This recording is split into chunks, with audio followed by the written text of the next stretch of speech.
பிறகு அங்கிருந்து பகதாதுக்குள்ளே வருகிறார்கள். பகதாதிலே அபு சயீதுல் முகர்ரமி என்கிற ஒரு இறைநேசர், மிகப்பெரிய ஆலிம், ஒரு மதரசாவை நடத்தி வருகிறார்கள். மதரசாய முபாரக்கியா. இங்கதான் செய்தி நாம் நல்ல கவனிக்கணும். தரீக்கத் என்கிற ஆன்மீக புரட்சியை மதரசாக்கள் வழியாகத்தான் அதை நாம் ஹயாத்தாக்க முடியும் என்கிற நம்முடைய ஆலா உஸ்தாத் அவருடைய சிந்தனை, முஹியுத்தீன் அப்துல் காதர் ஜெயிலானி அவருடைய சிந்தனையோடு அது கலக்கிறது. மதரசா முபாரக்கியாவிற்கு போகிறார்கள்.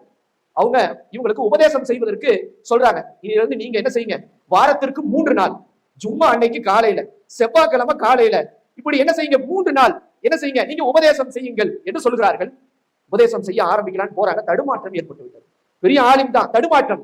கவலைப்படுகிறார்கள். கனவிலே ரசூலுல்லாஹி ஸல்லல்லாஹு அலைஹி வஸல்லம் வருகிறார்கள். வந்து சொல்கிறார்கள், அப்துல் காதரே, உங்கள் வாயை திறங்கள் என்று நபி அவர்கள் 7 முறை உமிழ் நீர் கொடுக்கிறார்கள். பிறகு மீண்டும் மக்களிடத்திலே பேசுகிறார்கள். சின்ன தடுமாற்றம், கவலைப்படுகிறார்கள். அலி ரலியல்லாஹு கனவிலே வந்து 6 முறை உமிழ் நீர் கொடுக்கிறார்கள். கனவிலேயே கேட்கிறார், அலி நாயகமே, ஏன் 7 முறை கொடுக்கவில்லை? நானும் 7 முறை கொடுத்தால் நபி அவர்களுக்கு அளவு குறைத்தலாகிவிடும், அதனால் தான் 6 முறை கொடுக்கிறேன்.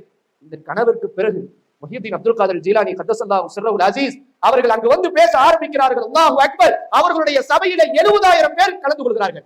அவருடைய ஒவ்வொரு ஆன்மீக சொற்பொழிவிலே 70,000 பேர். வரலாற்றில் இப்னு அஜல் அஸ்கலானி எழுதுகிறார்கள், இன்னைக்கு மைக் இருக்குது, கேட்குது பின்னாடி இருக்கிறவங்களுக்கு.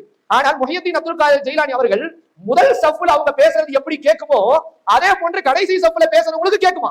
இதான அவருடைய சபையினுடைய கராமத். இன்னும் சொல்ல போனா உலகத்தில் எந்த வழிமார்களுடைய சொற்பொழிவும் தொகுப்பாக தொகுக்கப்படவில்லை. முன்னாடி 400 பேர் உட்கார்ந்து எழுதுறாங்க. 400 பேரு அவர்களுடைய சொற்பொழிவை அப்படியே பதிவு செய்கிறார்கள், எழுதுகிறார்கள், வரலாற்றில் எழுதுகிறார்கள். அவர்களுடைய கரத்தை பிடித்து 1,00,000 பேர் தௌபா செய்யறாங்க. எத்தனை பேரு? 1,00,000 திருடர்கள், 1,00,000 பாவிகள் அவர்கள் தௌபா செய்கிறார்கள். 5,000த்திற்கும் மேற்பட்டவர்கள் இஸ்லாத்தை ஏற்கிறார்கள்.